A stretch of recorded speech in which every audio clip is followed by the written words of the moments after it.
जय श्री राम। आज आम पवित्र कांडगदा रे पहुँचीचु। आपण माने जानिथिबे पुरी जिल्लार चंदनपुर निकटस्थ आमे बिन्नसिंहपुर रास्ता दे गले आमे श्रीली महावीरी प्रत्यक्ष महावीरी को दर्शन करार सुजोग मिले।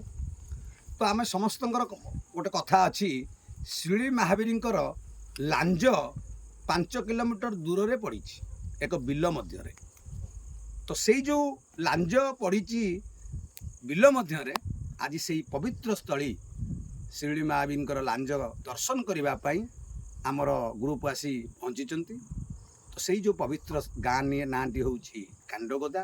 तो कांडगदार आमे आपण मैंने देखुं से कांडगदार पवित्र तपभूमि, पवित्र पुण्यभूमि, पवित्र देवभूमि से जगार आमे पहुँचीचे। तो श्रीली महावीर